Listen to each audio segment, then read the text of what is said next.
Сайн байцгаана эрхэм үзэгчдээ бүсгүүчүүдээ. Өчигдөрхөн олон улсын эмэгтэйчүүдийн баяр болж өнгөрлөө. Тэгэхээр өнөөдөр бүсгүүчүүд нэвтрүүлэгтээ бид Cosmopolitan сэтгүүлийн ерөнхий хэрэглэгч Болрог, за мөн United Colors of Benetton брендийн ажилтан энэ баясгаланг урьж авчирлаа. Тэгэхээр одоо гол нь одоо би бодож байна л да бас бүсгүүчүүдийн нэвтрүүлэг учраас одоо албан ёсны тийм ээ одоо Cosmopolitan United Colors of Benetton хийтийн хүмүүсийг оруулж ирж бас танилцуулж ирэх зүгээр юм уу гэж бодож энэ хоёр бүсгүйг сонгосон юм. Тэгэхээр яг өнгөрсөн 7 хоног зүйл манай одоо нэвтрүүлэгт байгаагүй. Ер нь их завгүй яваад байна. Юу хийгээд яваад байна. Зарим бас дугаар дээр үнэхээр оролцож амжихгүй байна л та. Тэгээд зарим найз нөхдөд хөөх чичид ямар их гардгийг гэж бид бүсгүйчүүд дугаарчин долоо.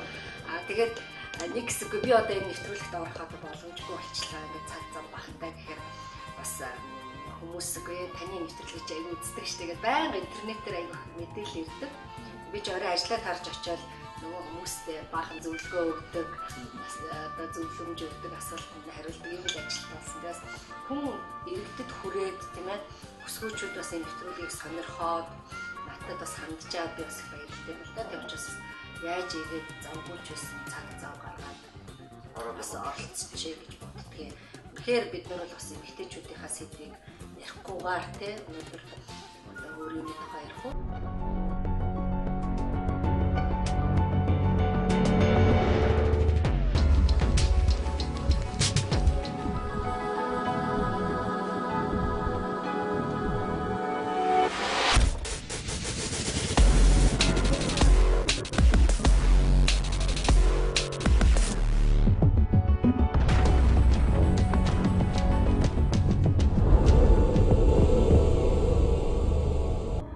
Тэгэхээр эрхэм үзэгчдээ манай нэвтрүүлэг маань I Love Function House-аас үргэлжлэж байна. Тэгэхээр энд бол би Cosmo тийм үйл ажиллагаа болж байна. Тэгэхээр энэ ажиллагааг одоо яагаад зохион байгуулсан юм талаар их яриага хэлэх үү? Cosmo сэтгүүл United Colors of Benetton брендтэй хамтраад би Cosmo уралдааныг 2 сарын турш ингээд зарлаад явуулаад 3 сарын 5-нд хамгийн эцсийн дөнгөө гаргасан байгаа. Тэгээ өнөөдөр 3 сарын 8-нд Pink Party дээр бид нар тэрүүн байр эзэлсэн хүмүүстэй шагналаа гардуулахаар ерөөхдөө арга хэмжээ зохион байгуулад байгаа. Тэгэхээр United Colors of Benettonтэй яагаад энэ үйл ажиллагаанд оролцох болов? Cosmopolitan сэтгүүл нь эрч хүчтэй залуусаа дэмжихийн төлөө энэ уралдааны зарлж байгаа. Тиймээс ч гэсэн бид бүхэн ч гэсэн дэмжин ивент хийж байгаа маа. Тэгэхээр яг ерөн зүгээр Cosmopolitan сэтгүүл ер нь анх яаж үүссэн талаар хэд үг хэлвэл тийм ээ? Анх гэх юм бол бүр анх 1886 онд гэр бүлийн сэтгүүл ээж байгаа. Тэгээд цаашдаа уран зохиолын сэтгүүл болоод ерөөдөө чиглэлийг их өөрчлөх зараад 1965 онд одоогийнхоо агуулгаар орсон. Тэгээд анх яаж одоо Cosmoгийн бусад сэтгүүлээс юугаар ялгаатай вэ гэхээр хүмүүс бас мэдчихэл байгаа хэл та. Яг хасаа харилцааны талаар, сексийн талаар зоригтой дугаарч чаддаг, эрт чөлөөтэй ярьж чаддаг. За мөн бусад эмэгтэй хүмүүсийн яг өдөр тутамд тулгардаг бүх асуудлыг шийдэж өгдөг. Fashion, beauty, за карьер гэл бүх асуудал бүх одоо хэрэгтэй мэдээлэлүүдийг сар бүр өгдөг тийм сэтгүүл байгаа. Тэгэхээр Cosmopolitan сэтгүүл Монголд орж яваад жил орчим хугацаа өнгөрлөө шүү дээ. Тэгэхээр яг одоо жишээ нэг зүйл байгаа юм л да. Одоо жишээ нь энэ дугаар дээр ихэд анхны минь зураг cover дээр гарсан байна гэдээ үзэхэд энэ бол одоо Cosmopolitan сэтгүүл дээр гарлаа гэж үзэгдэх үү? Эсвэл зүгээр Монголд байгаа салбарт нь гарлаа гэж үзэх үү? Cosmopolitan сэтгүүл дээр гарлаа гэж үзэн. Дэлхийн Cosmopolitan. Ягаад тэгэхээр бид нар болохоор Монголд байгаа цорын ганц албан ёсны зөвшөөрөлтэй хэл мэдээллийн хэрэгсэл байгаа дэлхийн хэмжээний. Тэгээд анхны жүжигчин болохоор одоо хятадд бол нэлээд алдартай болчихсон. За хятадын хэрвээ хүсэх юм бол хятадын Cosmo гэх юм бол манай кавер зургийг ашиглах боломжтой, мөн ярьцлагыг ч гэсэн ашиглах боломжтой. Тэгэхээр United Colors of Benetton тийм ээ.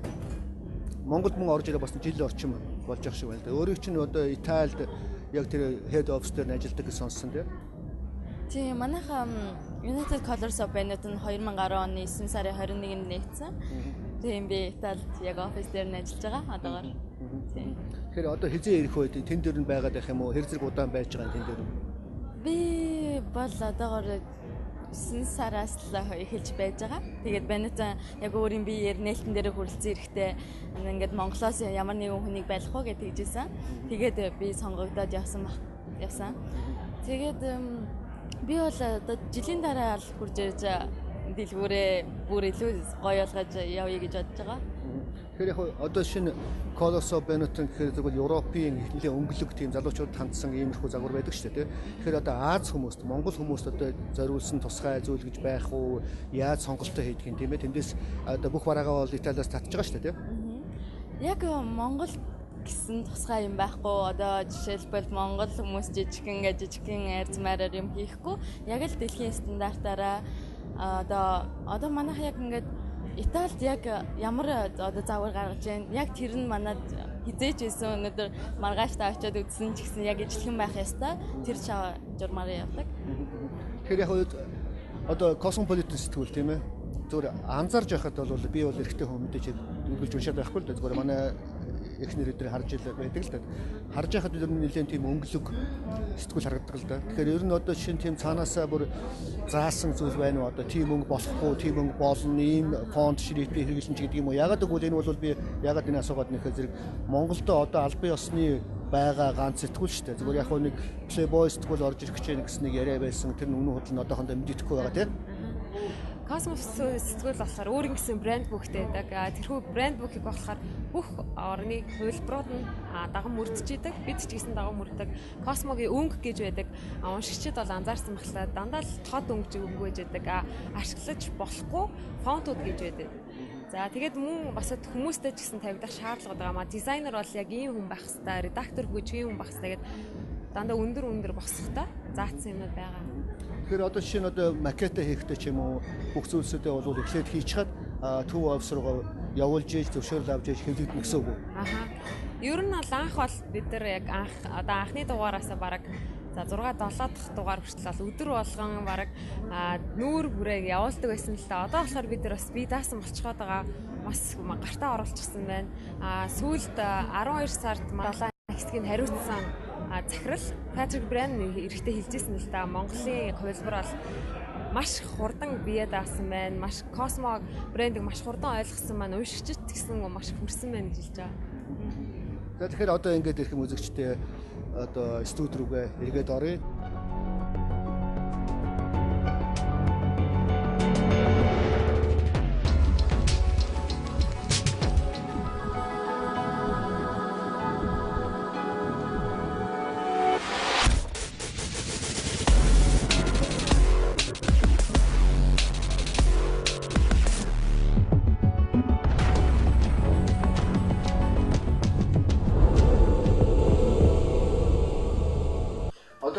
Сэтгүүл зүйн хувьд бодмоор байна л да. Жишээ нь манай одоо сонин сэтгүүлч юм бол бас хамаа намаар бичдэг шүү дээ. Тэгээ саяхан би нэг сэтгүүлдээс хардлаа л да. Одоо нэгэн жилийнхаа. Нэг манай нэг хөрлөг гишүүн байна. Сайд хүн байна тийм. Тэгвэл $1 сая үнэтэй цаг захиалсан байж гэх шиг тийм. Одоо үнийн борд төчөөд юу гэсэн үг вэ? $1 сая ганцхан цагтаа угондоо зөрчих явж ийн гэж. Тэгэхээр одоо энд чинь бол танай дээр бол танай хэллээ шүү дээ. Тэр хэд офс руугаа явуулдаг гэдэг. Ийм шинэ тавьчих юм бол одоо асуудал болно гэсэн тийм. Ерөнхийдөө тэр сэтгүүлийнхаа өөрийнх нь бас бодлого ахaltaа өөрсдийнх нь бас баримталтыг агуулга байх. Манай болохоор маань сэтгүүлээ болохоор яг цаг үеийн мэдээлэлүүд бол бага ордог. Одоо жилийн өмнөх космог уншсан хүн бол тэр мэдээлэл хэрэгтэй л болж байгаа. Одоо өнгөрцөн, хуучирсан зүйлүүд биш. Байнга хэрэг болж байгаа зүйлүүд манай уншигчд бас хэлдэг л дээ. Одоогоор бол 17 дахь дугаарынхаа ажил бид нар орчихсон байгаа. Тэгээд одоо 16 дугаар бэлэн болсон. Тэгээд бүгднийг ингээд цуглуулсан. Дахиад эхнээс нь уншаадаг. Дандаа шинэ юм ингээд орж мэдээд байна гэж байгаа байхгүй. Сая долларын цаг гэснээс ер нь бол улс төрч хүн бол ер нь нэг тэгэл ялангуяа Монголын нөхцөл. Жишээлбэл за одоо энэ Бенеттоны одоо эзэн нь те ирээд $1 сая зүүчээд байна. Тэгээд одоо дараа нь ингээд гарчаал бас өөр хүмүүс ойлгохтой энэ хүн бол өчнө. Гэтэл манайх ингээд хаанаас гараад ирсэн мэддэггүй, хаана бизнес хийжсэн мэддэг нэг гинт тэнгэрээс унангуудаа ингээд маргааш нь $1 сая цаг зүгэл сэтгүүл дээр гараад хүн бүхэн энэ ангиллал авсан гэж ярьдаг байхгүй. Тэгэхээр ер нь улс төрч хүн гэдэг бол арт түмний төлөө өөрийнхөө бие сэтгэл бүхэл юмаа зориулъя гэдэг ийм сэтгэлтэй хүмүүс байгаасаа гэж боддог. Тэр хүн одоо нэг Шиндлерийн бүртгэл гэдэг одоо Оскар авсан кино шүү дээ. Тэн дээр хамгийн сүүлд гардаг ш манай шиг бүх юмаа зараад нөгөө еврейнүүдийг авраад те еврейчүүдийг тэгээд төгсгөлд нь манайд ганцхан нэг юм нөгөө шүүб нэг юм дулаан тах тэгээд машин хоёр нь үлдсэн байдаг шүү дээ. Тэгсэн чинь гарч ирчээд манай тэгдэг байхгүй. За би энэ хоёрыг бас зарцсан мэл те бас нэлээ хідэн еврей хүмүүсийн амьдралыг бас аврах байжтэй гэдэг шиг тэр хүн тэр 1 сая доллараараа нэг цэцэрлэг ч юм уу те нэг хэдэн өнчөө хөлтөд ч юм уу нэг юм хийсэн бол би бол илүү их тэр хүнийг те үнэлэмж нь илүү их гоё байх байсан болов гэж бодож. Гэхдээ хүн хүний л юм шүү дээ. Би хүнийг энэ өмнө хамгийн гол хэцүүлдэг бас юм шиг байна. Шүүмлээ. Гэхдээ ер нь бол тэр нэг би нөө Хакамадагийн номыг орчиж явах тэн дээр байдаг байхгүй. Нэг улс төр ч ингээд лифтэнд цагаас лоод ингээд бүх юмаа ингээд солилцоод тэгээд уулзалтанд орохдоо нөгөө Оросын дээр үеийн цагаа зүгээд Орос костюмөө өмсөд ингээд уулзалтанд ордог гэдэг шиг ер нь ард түмэн бол тийм амар чанархсан үндэслэн дургуул байдаг байхгүй. Манайхан тэрүүгээрээ баярхаад яг сая цагаан сар гэсэн чил ингээд юмараа ингээд тэр хүмүүс айгүй шүмжчихсэн шүү дээ. Тэр бүсгүүчүүд одоо энэ хоёр залуухан бүсгүй байж гэн манай одноо байж гэн яг юм байна. Ирчээд бол биеийнхээ цагийг бол хардаг байхгүй. Ер нь бол хараад энэ ямар хөө цаг зүтчвэ гэж энэ зайлшгүй хардаг л да. Одоо гутлаа хардаг, тэ цагаа хардаг тэ. Эмэгтэйчүүд одоо эрэгтэй хүний одоо эдэл чиглэж байгаа юм юу хийх хардаг юм бэ гэж. Тэ эрэгтэй хүний. Хүн болгонд бас өөр л байдаг л та. Миний хувьд бол гутал юм гэдэг. Тийм л дээ. Гутлыг бол зайлшгүй хардаг. Тэрхэн байл тэр хүний талаараас тэ хийл өгүүл дэмжсэн юм гэдэг юм. Бас бодоод байна л да. Зүгээр яг өсгөөчүүдэд хандсан нэвтрүүлэг учраас тийм дараагийн дугаарууд дээр бас өөр иймэрхүү чиглэлийн сэтгүүлч бай, хурдсч бай, энэ жилийн нэг бас танилцуулж яхах зүйтэй юм болов уу гэж тийм. Би ч одоо бас өсгөөчүүд нэвтрүүлэг хөтлөөд одоо сүүлийн үед бас дэлгүүр мэлгүүр хараад байгаа тийм. Ийм нэг одоо эмэгтэйч сонирхт юм болов уу гэж бодоод байдаг болчиход байна л да. Энэ сэтгүүлийг харахаар зүгээр нэг ийм юм бодолтой. Хүн энэ яг сэтгүүлтэй ингээд заавал адилхан байх албагүй те. Гэхдээ хүнд бол нэг тийм хүний өөрийн хүрх нэг цэг одоо мөрөөдөлч гэдэг юм уу нэг итгэл найдвартай байгаа. Тэгэхээр хүн байнга одоо ийм сэтгүүл үзүүл одоо ингээд хөө одоо юу гэдгийг бинжингээ барьж байгаа ямар одоо тий гоё байдаг юм бэ. Ер нь ямар ч хувц өмссөн зөгтгийг хүн чинь өөртөө анхаарч эхэлнэ те. Benetton брэндийн талаар энэ тавчин түүхээс нэр бол одоо энэ чинь миний сонсноор бол 65 онд л анх Италийн брэнд тий. 1935 онд төрсэн хүн. Тэгээд 1965 онд хамгийн анхныхаа дэлгүүрээр нээсэн. Тэгээд Benetton нэг өдөр дүүгийнхаа нэсэн 3 дүүтэй дүүгийнхаа нэгсэн тоодонгийн шар цамцыг өмсөж гарсан юм байна л да. Тэгсэн хүмүүс аягүй их сонирхсан. Тэнгүүд энэ хүмүүс аягүй их тийм тоодонгийн хувц сонирхт юм байна гэд тэгээд дүүгээрээ цамц оюулаад өөрөө зардаг байсан. Тэгээд тэрнээс хойш 1965 онд нэгдсэн. Зүгээр манай Монголд Playboy сэтгүүл бас гарах гэж байна. Албан ёсоор орж ирэх гэж гэсэн яриа бол жилийн өмнө ч юм шиг хэлсэжсэн юу. Тэгэхээр яг бодлого гэж байна л да. Одоо би өөрөө сэтгүүлчний хувьд асуугаад байна шүү дээ. Жишээ нь Playboy сэтгүүлийг бол хүмүүс боддог юм л да. Энэ бахан секс үзүүлдэг сэтгүүл үгүй шүү дээ. Улс төр сексийг ингэ цуг явуулдаг тийм. Жишээ нь одоо манай Монголын тухай яагаад би нөгөө Каспаров Playboy сэтгүүлд ярилцлага өгч бол Монгол дэлхийгээд их сууган болоо гэж тийм. Тэр шиг. Тэгэхээр одоо энд бол тийм ерөнхий бодлого одоо шинэ чинь алдартай цуутай хүмүүс орж ил байгаа шүү дээ тийм. Байх одоо ямар чиглэлийг оруулахгүй гэдэг юм эсвэл оруулж гэдэг юм уу тийм. Ерөнхийд бол хойрцоос бас яг тэр хүн хэлж ин л та. Сэтгүүл бол тийм амархан ороод ирэхгүй мэдээч хэрэг бас Монголын одоо газрууд ерөнхийдөө хандж исэн гэж байгаа хгүй хойрцоос хандж исэн өмнө хандж исэн. Тэгээд яг 90 агентлыг ерөнхийдөө яагаад сонгох болсон бэ гэхээр яг одоогоор бол ангийн туршлага хуримтлуулсан тийм хилийн газар болж байгаа. Маш олон сэтгүүлүүдийг гаргадаг.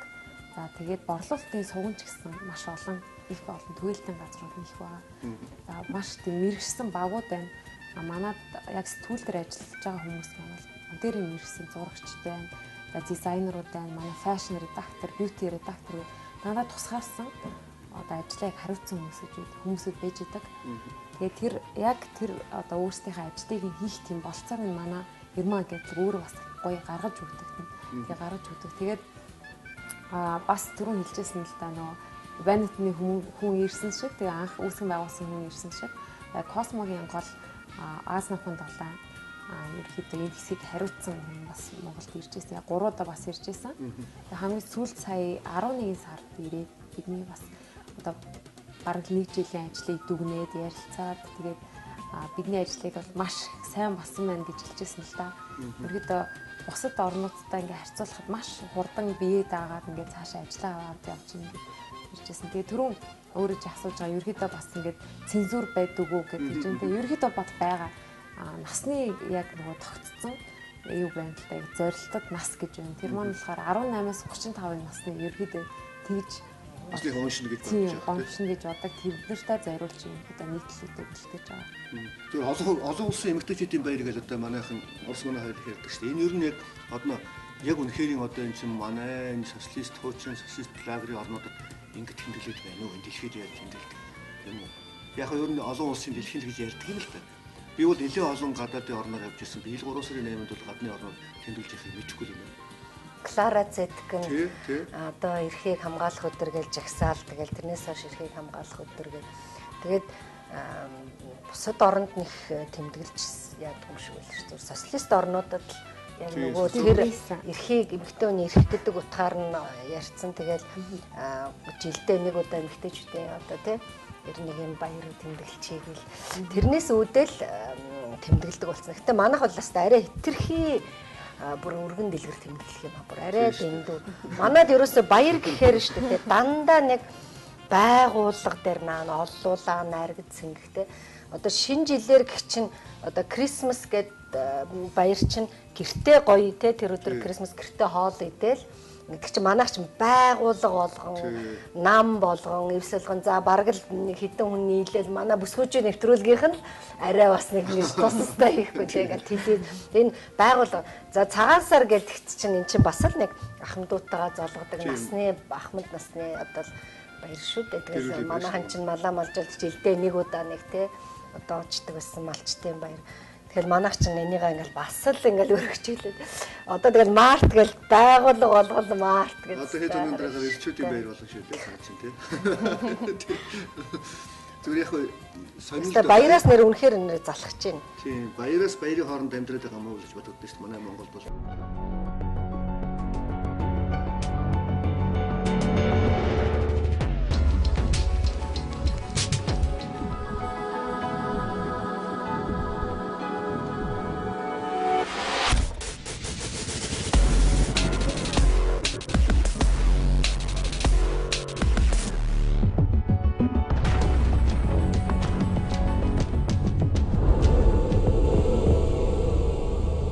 Космо бүсгүйчүүдээ ерөөдөө цуглуулад яг 3 сарын өчигдөр 8-нд ерөнхийдөө Метрополитентэй хамтраад I Love Function House-д Pink Party зохион байгуулсан байгаа. Тэгээд тэрэн дээр би Космог одоо хамтран зохион байгуулсан United Colors-д Band нь өөрсдөө хамгийн сүүлийн коллекцаа бас танилцуулсан байгаа. Тэгээд би Космогийн уралдааны нөгөө ялагчдад бид шагналаа өгсөн байгаа. Тэгээ шагналын гол эзэд болох 2 сая төгрөгийн одоо Беннетнаас 2 сая төгрөгийн үйлчлэг авах эрхийг бас авсан нэг ялагч байгаа. Бас 1 сая төгрөгийн үйлчлэг авах гэдэг ялагч. Тэгээд нэг 5 ялагч маань хөвсгөл рүү аялах тийм Монголны тийзээр шагнагдсан байна. Тэгээд бидний хувьд болохоор яг 3 сарын 8-ыг бол яг манай уншигчтай яг Космог баярлуулах тэднийгээ хамт цагаан өнгөрөх. За тэднийгээ бас хөгжөөх, тэднэртэй зөвлөгөө өгөх манай кавер бүсгүйчүүдтэйгээ уулзуулах тийм ерөөдөө өдөрлөг бас аяасан тийм. Зүгээр яг Cosmopolitan ганц Cosmopolitan ч биш байх л дээ. Ер нь том юм дэлхийд нэртэй сэтгүүлүүд чинь бол том арга хэмжээнүүд хийгээд байдаг шүү дээ. Одоо тийм төлөвлөгөө байна уу? Энэ 100 одоо жишээ нь яаж гэдгийг одоо хамтлаг дуучтай өртөг ч юм уу, авчирдаг ч юм уу, яадаг ч юм тийм том төлөвлөгөө байна уу? Байгаа. Яг Cosmos сэтгүүл бол дэлхийд маш олон тийм арга хэмжээний зохион байгуулалт зөвхөн одоо уралдаан гэхгүйгээр те одоо хөхний хор тавдрын эсрэг за тэдний бүсгүйчүүдийн мэдлийг дээшлүүлэх ч үгүй юм уу те бүсгүйчүүдэд яг бодиттой тусламж үзүүлэх тиймэрхүү юмудад ч бас арсны хор тавдар ч гэдэг юм те яг нөгөө өөрсдийнхөө орон оронд тавьсан юмуд хэмждэг. Бид нар жишээ нь түрүү жилийн 10 сард Fun Fearless Female Awards гэдэг анх удаа Монголд зохион байгуулсан байгаа. Тэр маань салбарын бүсгүйчүүдийг онцлон бидний хүндэтгэл үзүүлж бас онцолж тэрийг шалгаруулсан. Гэхдээ тэр нь бас олон нийтийн санал асуулгаар явагдсан л да. Энэ жил ч гэсэн яг би Cosmo шиг тийм бүтээл сэтгэлгээд бас дэмжсэн маш олон тийм арга хэмжээний сэтгүүлээрээ дамжуулан вебсайтаараа дамжуулан бас зохион байгуулагдана. За бас энэ сэтгүүл 3 сарын дугаар дээр маань бас зарлагдсан Cosmo Beauty Awards гэдэг одоо бүсгүйчүүд минь мэддүү штэ нөгөө гоо сайхны газар хөлцөө үсээ засалах юмсан гэл хаашаа очих уу хаана гайгүй будагтай тэгээ хаана хин гайгүй застдаг ингээл эсвэл одоо гоо сайхны газар гэхэд тэднийх одоо ям бүтээгдэхүүн үнэхээр чанартай болоо яадаг бол мэрэгчлийн хүн байдаг болоо яадаг бол гэхэд хүмүүс айдаг тэгээд хинээс яг нөгөө нэг шилдэг үнэхээр энэ сайн гэдгийг асуух мэдгүй яг таньдаг өөрийнхөө хүрээнд дотор л асуучдаг тийм бүсгүйчүүд. Тэгэхээр энийг болохоор мэрэгчлийн баг ерөнхийдөө шалгаруулад гоо сайхны за өсчний маникюр, педикюрийн хамгийн шилдэг салонуудыг шалгаруулахаар бас бид нар зохион байгуулахаар энэ сарын дугаар дээр бас зарлчихсан байна. Нэг юм асуудаа энэ одоо бид нар энэ гадаадын ингээ брэнд одоо нэг юм одоо франчайз гэж ярьдаг шүү дээ оруулж ирэхийн тулд одоо нэлээ их мөнгө төлдөг. Тэгээд одоо нэг тийм төлгөө байдаг шүү дээ. Жижигнэн тиражыг одоо тэгэхээр танах яг тийм байдаг уу бас? Байлгүй яг хуу жил болгон одоо тогтмол мөнгө төлдөг. Тэгээд бас борлуулалтын одоо тоош ширхгэн ч гэсэн бас заачсан байж байгаа. Бид нар болохоор одоогоор л 50000 ширхэг хэвлэгдэх зарж байгаа. Тэгээ удахгүй 7000 ширхгээр бас худалдаалахаар төлөвлөгдсөн байна. Тэгэхээр манай одоо нэвтрүүлгийг үзэж байгаа одоо өөрийн чинь үеийн ч юм уу те бүсгүйчүүдээ сонирхож магадгүй.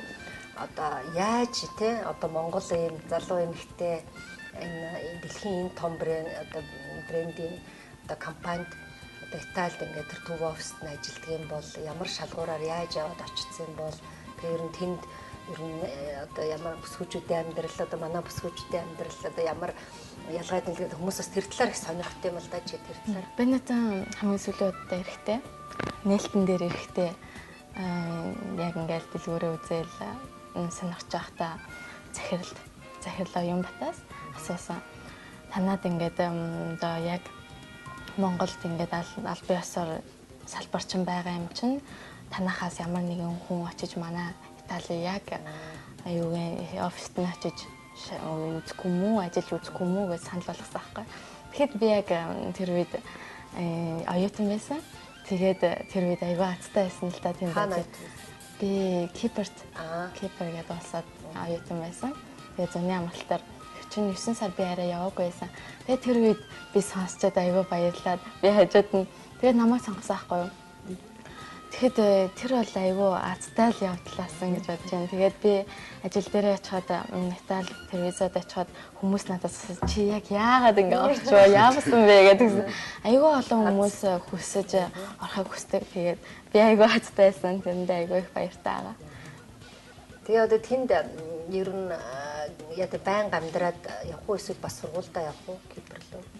Үгүй би төгсөөд ирсэн байгаа тийм. Ямар мэргэжлэр төгсөн? Би юугаар удирдлагын чиглэлээр. Cosmopolitan-аас хамтрах одоо шалтгаан гэж байгаа байх л та. Cosmopolitan-аас цаанаас нь бас хамтрах гэсэн юм уу? Эсвэл юу? United Colors of Benetton-тай бол бид нэр бараг одоо нэгснээс хойш юм бид хамтарч байгаа. Манай фэшн болонгуудад бол тогтмол олцож идэг. Манай бидний ерөнхийдөө бол өнгө төрхөнд нийцсэн бидний яг залуус ерөнхийдөө чиглэгдсэн гэж идэг. Тэгээд ерөнхийдөө бол зорилго нэгтэй залуусыгаа бас дэмжиж гэсэн зорилготой. Тэгээд United Colors of Benetton-ыг бид нар гол одоо ерөнхий спонсороор сонгосон байгаа. Тэгээд өнгөж гэсэн өнгө төрхөн ч гэсэн доторх манай сэтгүүлийн өмнөдтэй адилхан байна. Энд би зүгээр санаанд гараад байна уу? Одоо энэ бол United Colors of Benetton-ы сэтгүүл байж гин тий. Одоо танай Cosmopolitan хоёрч дээр адилхан өнгөтэй юм харагдаад байна. Тэр тохиолдоор ингэж харчихгүй үнэхээр ийм өнгүүдийг голж барьдаг юм уу? Ер нь манайх бол ерөнхийдөө бас тод өнгнүүдийг ерөнхийдөө баримтлана. Тэгээд Benetton-ы хувьд бол яг гол тод өнгнүүдийг л бас чухалчилт юм лээ тийм. Та нар ингээд яг залуу бүсгүйчүүд тийм ээ. Тэгээд нэгэн бүсгүйчүүд нэвтрүүлд орж байгаа болохоор зэрэг одоо чинь өөрөө чинь хувьд бол тийм Италид бас 2 жил шахуу болчлоо гэж шүү дээ. Ирээд хахад манай залуучууд одоо Италийн залуучуудаас юугээрээ ялгаатай санагддаг юм, юу бодогддог юм те чиний үеийнхэн дотроо тийм бүсгүйчүүд хандаад хэлж байгаа юм юу байдаг юм. Италичууд бол би анх очиод бол аюу гайхажсэн. Би яг Италийн оффист очиход бүх хүмүүсүүд нь ажиллаад тэднийг шалгаж байгаа хүмүүс байхгүй хэдэн цагт ирж ийн хинч яг өөрсдөө бүх юмаа хийгээл тачигнал хийгээл өдрийн цаг хоолны цагаар яваад яг цагтаа буцаж ирдэг.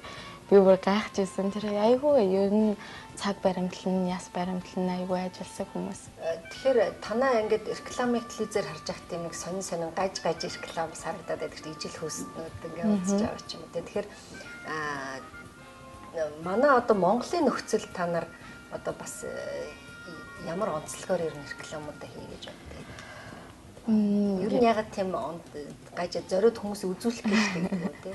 Тийм, United Colors of Benetton рекламаар айгүй алдартай. Тэгээд жишээлбэл Benetton Luciano Benetton өөрөө шалтан гарч ирдэг ч юм уу те? Надад хувц өгөөч гэдэг ч юм уу. Эсвэл ян төр өмнө хар цагаан улаан өнгийн эрстэн ч ах юм уу те? Янз янзын реклам байдаг.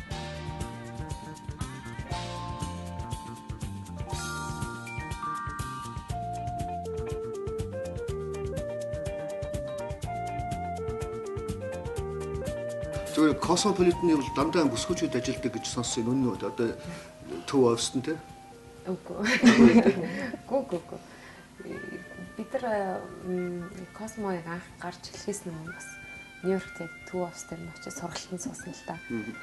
Тэгж яхад би бас өөрөө гайхсан байхгүй юу? Яг гол нөгөө нэг арт директор эрэгтэй хүн байж байдаг. Одоо би бодох тэр эмэгтэй хүн байх гэж бодсон шүү дээ. Бас яг кавер зураг мурга авалтайх нь хариуцдаг юм бас эрэгтэй. Тэгээд бүр дандаа тийм залуу хүмүүс бас биш үү. Цөөхөв. Их сони юм лээ. Тэгээд Америкийн редактор нь бол одоо 14 жил яг редактор хийе явж байгаа юм байна. Тэгээд их нөгөө нэг яг брэндтэй их үнэн хүмүүс идэв юм лээ. Тэгээд манай баг ч гэсэн ерөнхийдөө яг байгууллагатнаас нь хойш бол одоо анх гартаас нь хойш байнга одоо бид нарт хамтарч ажиллаж байгаа манай хүмүүс багийнхан тийм. Тэр дотор бол бас эрэгтэй хүмүүс байгаа. Дизайнер байгаа, манай эрэгтэй зурагчид байгаа. Зурагч тийм. Тийм, дизайнерууд бас эмэгтэй ч хүн байгаа. Тийм. Ерөн зүгээр тийм билээ шүү. Одоо би ч гэсэн бас Нью-Йоркт нэлээд олон сэтгүүл саний газар орж исэн л та тэнд амьдарч байхдаа. Тэгэнгүүт жишээ нь Village Voice гэдэг одоо Нью-Йоркийн аягүй алдартай том сэтгүүл бийлдэг. Үнгүү тарааддаг тийм. Ягаад үнгүү тараад юм гэхээр нөгөө баахан рекламууд авдаг учраас ингээ үнэ багасгасаар байгаад зүйлд өнгө болгочихсон тийм. Ер нь л яг Нью-Йорк хотын гол юм одоо бүхэл зарыг гаргадаг газар л да. Тэнтийн ингээд офстэй очиж харахад бол настайчуд аяг их байсан байхгүй. Тэгээ би бас гайхаж ирсэн юм бол дгүй энэ ямар сони юм бэ гэдэг. Тэгсэн чинь бас л яг тийм ярьж ирсэн л да. Би энд 30 жил ажиллаж байна. Энд 20 жил ажиллаж байна гэсэн хүмүүс. Тэгээ гадныхны харж яхад нэг тийм яг ялангуяа иймэрхүү нэг өөрийн брэнд болсон нэртэй том сэтгүүл сонин эднэр бол их хүн сэлэх дургүй юм шиг байна тийм. Яг өөрийн гэсэн тэр нэг төрхөө хадгалахын тулд тийм ээ. Тийм, ерөнхийдөө яг брэндтэй үнэнч яг брэндээ ойлгоод яг тэрийгэ баримтлан авч байгаа. Тэгээ мэдээч хэрэг залуу хүмүүсийг аавна тийм. Яг нөгөө гол трендээ бас судлах хэрэгтэй гэж идэг. Хүмүүс бол яг өөрийнхөө л ерөнхийдөө баримтлах нэг зарчмынхаа дагуу явах гэдэг. Гэхдээ бас залуу хүмүүс байлгүй л яах вэ? Тийм. Тэгээ манайханд нэг ийм ажиглагдаад байдаг шүү дээ. Ингээд бизнес эрхлэж байгаа хүмүүс одоо ингээд нэг хүнийг ингээд одоо маш их сургалаа тий одоо ингээд бүр яг ингээд бүх юм дээр нь сургаал мэрэгшүүлээд ингээд ажилуулаад яг нэг дүрийг нь бол ингээд үед нөгөө хүн за би ч ер нь баг өөрөө тийм нэг юм шүү дээ ер нь би энэ компаниас гарчээ өөрөө би яг энэ чи яг ингэж чадна нэстэ би бүх юм ингээд гардаг тэгэл одоо тэрийг ойлгохтой чадсан ч юм байхгүй эсвэл нөгөөхтөө шавар болвол тий манад бас тийм айгүй ажиглав. Тэгээ бас ажлынхаа яг өөрийнх нь үн цэнийг мэдрэх бас чухал ахaltaа. Хүн одоо юу гэдэг мөнгөний араас биш ч гэдэг юм тий. Миний хувьд ч гэсэн бас энтэй адилхан бас их ятцтай космод орж исэн. Хэвлийн үрэл нь би бас сурж исэн байхгүй. Тэгээд яг сураад төгсгийн алдаад Ермөө агентлагаас ерөөхдөө хүмүүс хайж ингээд би сонсоод тэгээ очиод тэгээд яг нэг сэтгүүл оруулж ирж байгаа гинэ гэд тэгээд ямар гэдгийг хэлэхгүй бараг 2 сар нэг ерөөдөө наваг шалгаар бас 5 6 хүмүүс ерөөдөө бас шалгуулад бас ярьцлага эдэрт орж исэн. Тэгээд нэг 5 сард Cosmo гэдэг хүн ирчээд 2 сард хүн ирчээд Patrick Brennan гэдэг хүн баг. Тэгээд тэр хүнтэй бас ярьцлаганд ороод тэр хүн за нэг 2 3 үлдлээ. Тэгээд дараа нь Нью-Йоркоос би уцаар ярьцлаганд орж исэн. Тэгж ерөөдөө энэ ажилд орсон. Миний хувьд болохоор би яг Cosmo-гийн анх гаргаж ирснээс нь хойш редактораар ажиллаж байгаадаа маш бахархдаг. Энэ ажилдаа маш хайртай. Тэгээ бүсгүүчүүдтэй ч гэсэн энэ сэтгүүлээс маш энерги, маш их хүчийг би авч идэг. Маш их зүйлийг сурдаг. Сэтгүүлдээ гаргасан ч маш их зүйл судлаад явж байгаа тийм. Маш их зүйл сурдаг. Миний амьдрал ч гэсэн хэрэг болсон зүйл зөндөө байгаа. Тэгээд уншигчдаас ч гэсэн бас нөгөө сэтгэл ирдүүлээ. За нөхөртөө тийм асуудалтай байсан ч яг тэрийг шийдсэн шүү. Тэгээд өөртөө итгэлгүй байсан те би одоо яаж хүний өмнө ер нь хідэж үгүй гэж хэлж чаддаггүй байсан юм би одоо өөрийнхөө төлөө зогсож чаддаг болсон ч гэдэг юм уу те. Хүмүүс айгүйх гоё хэлжээд тэгээд зөвхөн эмгтээчүүд биш эрэгтэйчүүд бас айгүйх сонирхож уншдаг. За уншигчдын бараг 18% эрэгтэйчүүд байдаг. Тэгээ манай ажлынхаа хэлдэг байхгүй сэтгүүлээ аваад нөгөө хэвлэлдээс нь гараад ерөөдөө ингээл ажлынхандаа тараагаал юм. Яа, очингууд л нөхөр гэж болоогаад авчих юм гэдэг. Тэгээ айгүй дуртай. Тэгээ эрэгтэйчүүд бас эмэгтэйчүүдийг мэдмээр байна. Интернет хувилбар. Удахгүй манайх бас онлайн хувилбар гарч байгаа. Тэгээ Cosmopolitan цэгийн сайтаар бол ерөнхийдөө өмнөх дугаар юм нийтлүүд бас гарсан. Үндсэн хүрээ гэж байх одоо жишээ нь одоо Cosmopolitan сэтгүүлийн юус өрөөтэй байдаг. Орон болгон бол бас жоохон өөр л та. Тэгээ Fun Fearless Females гэж зоригтой цав залбоотой бүсгүүчүүдэд зориуллаа гэж байна. Амжилтын хөтөч гэж байна. Манайх бол яг амжилтын хөтөч гэж. Ер нь зүгээр яг би боддоо шүү дээ зүгээр өөрөө бас ийм салбарт ажилладаг хүн болооч тэр юм. Энэ урээнуудыг бол бас зарим газар тийм тодорхой ойлгохтой буруу хийгээд байгаа юм бол тийм саяхан зүгээр нэг компани реклам дээр их орно тв гэж яваад байгаа байхгүй тийм тв тогтхоо тэмжиж хийх орон ч гэдэг юм байдаг. Тэгээд тийм манайханд нэг тийм сонин нэг одоо дадчихсан нэг тийм нэг хачин юмуд байна л да жишээ. Тэ одоо ингэж яриад байдаг шүү дээ. Одоо түүхээ мэдэхгүй хүн бол ой төрсэн сар мөчөнтэй хэлчих шиг тийм. Гэхдээ чи яахаараа тэр сар мөчн ой дотроо төөргөө явж ийдгийг тийм ээ. Тэр сар мөчнгийн гэр гэж одоо ямар юм чи байдгийг тийм. Тэгээ би одоо түүхээ мэдэхгүй болохоор зэрэг яахаараа сар мөчн болох ёстой юм тийм. Тэгээ ой дотор төөрдөг. Энд ямар учиртай нэг ийм хөвшмөл юмнуудыг бол бас гадны юмуд чинь айгүй нарийн боддог шүү дээ чинь тийм. Тийм, ерөнхийдөө бол яг бас амжилтын хөтөч гэдэг бол яг Орсын бас ерөнхийдөө ураа л та. Амжилт гэхээр зөвхөн одоо юу гэдэг карьерийн амжилт биш байхгүй. Гэр бүлийн амжилт гэж байна. Сайн эхнэр байна, сайн ээж байна тий. За мөн гоо сайхан дээр ч гэсэн амжилт гаргаж байна. Өөргөө гоё залуу байлгаж байна, хэрэг байлгаж байна, сайхан хувцалж байна, карьертаа ч гэсэн ажилдаа ч гэсэн ингээд дэвшил гаргаад ингээд явж байна. Тэр бол яг бүх талаар нөгөө амжилтын төлөө зэтгүүлж байгаа сэтгүүл байхгүй юу. Би одоо нэг байнга гэдэг чинь амжилтын 30% нь одоо хүний яг диплом одоо тий актив боловсрал 70% нь одоо бусад одоо тэр зан төлөвшөл хүмүүжил одоо эрүүл бие эрүүл авч явахтаад л тий хүний одоо бусад бүхэл одоо хамт олон багаар ажиллах чадвар ингээд бүх зүйл орж байгаа. Тэгэхээр манад нөгөө ийм сэтгүүлүүд бол яг энэ иргэний боловсрал олгох чиглэл дээр айгүйх төлхөө хүнд мэдээлэл өгч байгаа. Тэгэж энийг бол мэдээж яг одоо айл нэгэн сургуульд очиод заахгүй те. Хэлийг мэдээлэлээр авах. Тэгэхээр ч бас энэ сэтгүүл дээр болохоор хүн бас заримдаа ингээд нэг онлайнаар яг өөрөө ингээд нэг сайхан ингээд нэг амраад ингээд нэг гоё цаасын нэргүүлээд юмаа ингээд уншаад байх бас сайхан л. Тэгээд өнөөдөр хүнд бол бас их гоё юм сэтгүүл. Ерөнхийдөө бол зөвлөгөөнүүд ярьцлаган ч гэсэн ерөнхийдөө бас зөвлөгөө олчиж байгаа байхгүй. За энэ дугаар дээр бас 99 trendy hair гэдэг яг нөгөө 12 оны онцлж байгаа 99 үс тасалтайгаа. Тэг ингээд хавар болохоор эмгтээчүүд ч юм боддоо шүү дээ. Би өсөө өөрчлөлээ. Нөгөө малгайгаа тайлцлаа. Них гоё өстэй ямар байдаг те. Тэгээд энэ манай сэтгүүлээс ерөнхийдөө яг авчирчаал. Тийм нүгээр надад энэ таалагдж байна гэх тийм ээ. Тийм. Тэгээд ерөнхийдөө бас зөвлөгөөтэй. Таны нүгээр заримдаа нөгөө нэг өсчөнд байгаа нөгөө каталогноос үзэхээр айгоо бүр дээрвийн завгаар ч юм уу тэр байдаг шүү дээ. Тэгэхээр энэ бол яг орчин үеийн. Тэгээ хамгийн гол нь энэ монгол хэл дээр гарч байгаа. Тийм. Хамгийн гол нь энэ дээр л байна.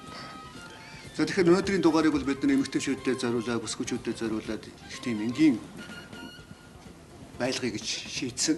Одоо намчаар бол энэ дээр бол бид нэг тухайлан нэг тийм сэдв хөндсөнгөө зүгээр одоо энэ сэтгүүл бол мэдээж хэрэг маш том зүйл байгаа. За мөн бас нэг том брендинг талаар ярьлаа. Тэгээ яг энд ашрын дэлгэхэд бол манай энэ нэвтрүүлэг маань Grand Royal Regency гэдэг юм Каракокос явдаг гэдгийг бол бас хэлмээр байна. Энэ одоо ямар гоё газар суугаад хийгээд идэм бэ гэж хүмүүс асуудаг юм байлээ. Тэгэхээр одоо бидний доор бол гардаг энэ утсаар холбогдоод одоо энэ Каракокод үйлчлүүлж болно гэдгийг бас эмэгтэйчүүдтэй бол хэлье гэж бодож байна. За ингээ эх 7 хоногийн 5 дахь өдөр цөмөрөө игээд уулзцаая.